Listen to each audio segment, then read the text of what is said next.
on devine déjà les belles falaises. Bon, bien discrètes parce que couvertes par la végétation, mais vous allez voir, c'est très intéressant.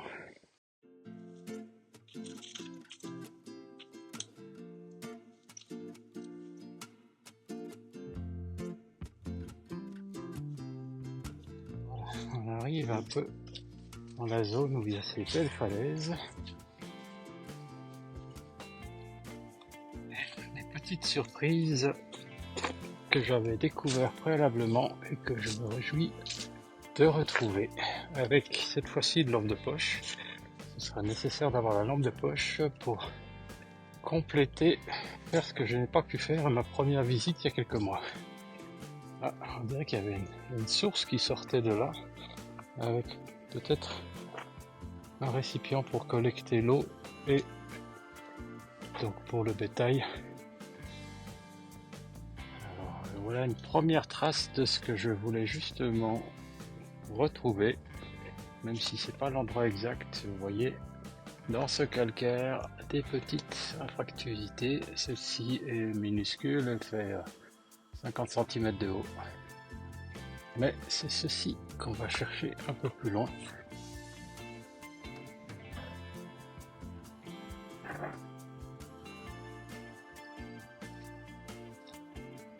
Ah, en voilà une autre.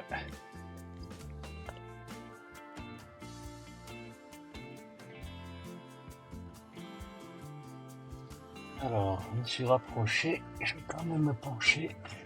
J'étais venu pour ça. Alors, la lampe de poche sera nécessaire. Je reprends. Pour donner l'échelle, ça fait 20 cm de haut, hein, donc difficilement pénétrable.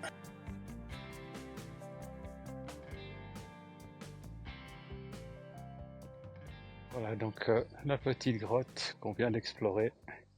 Pas très grand tout ça, mais le plus beau est à venir.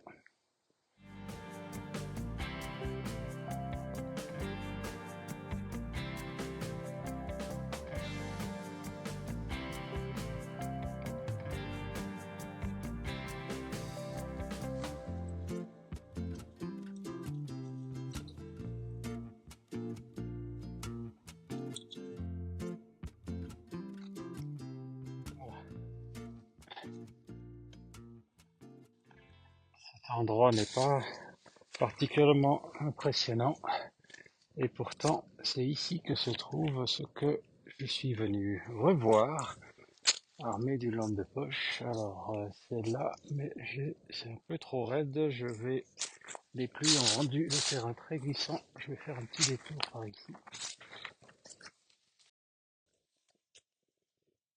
Alors,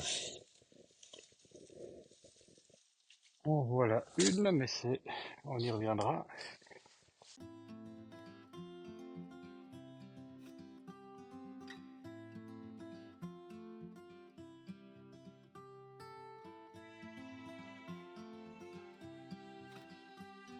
Et voici la petite grotte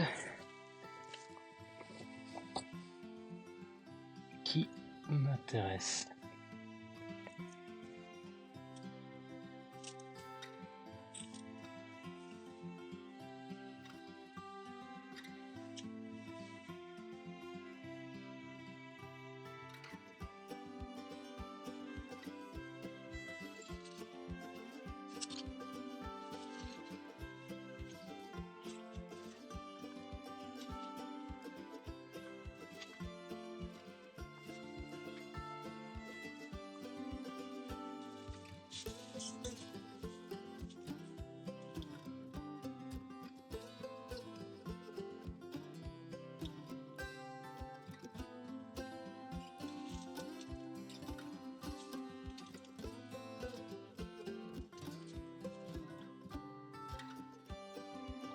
Petite ouverture sur le côté, que la grotte se poursuit là-bas, au-delà.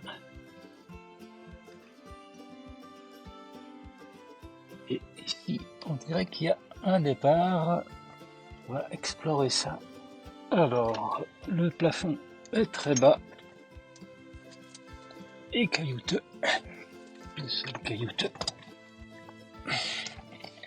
Oups. Alors, Voilà, j'allume la lampe de poche. Voilà. Oh, il y a des feuilles. On dirait qu'un animal est venu se faire un nid ici. Très intéressant. Je vais m'approcher. Très bas. Alors. Et voilà. Ouais, il y a un nid. Un terrier. Mais ça a l'air très étroit. Et je vais poursuivre en essayant d'aller de l'autre côté. Je me retourne.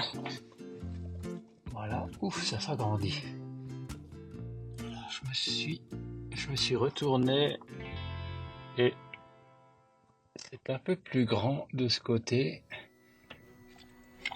Je vais pouvoir me mettre accroupi ici. Ouais.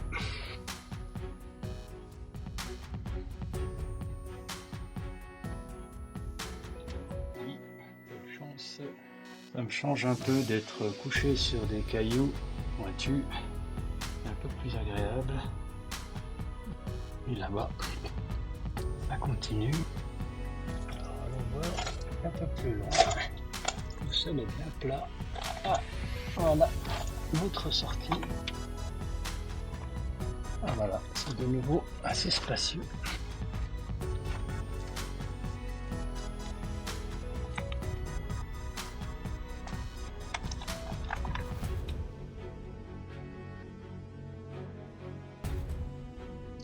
Voilà. On est venu par là-bas.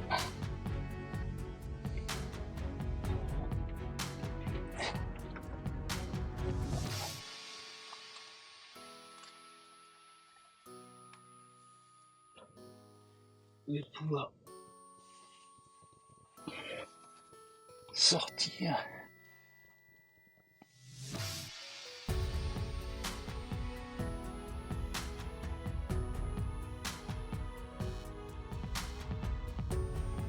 Et voilà la vue que j'ai. Donc c'est spacieux et comme je l'avais pas vue en venant, je pense qu'elle est en hauteur dans les falaises. Impossible de ressortir par la falaise parce que ça descend sur une dizaine de mètres, donc du coup retour par la grotte, la petite grotte. Alors la réputation est...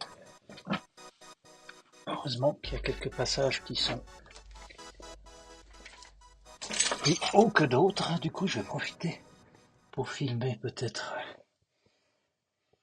au retour, au cas où il y aura d'autres choses intéressantes à voir que j'aurais raté à l'aller, comme ici. Voilà des petites... Ah, il y a des griffures. C'est des griffures d'un animal, ça.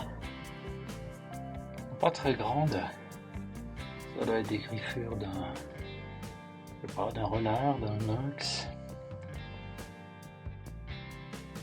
Malheureusement, la sortie est aussi la partie la plus étroite. Donc les genoux et les coudes vont souffrir. Hop.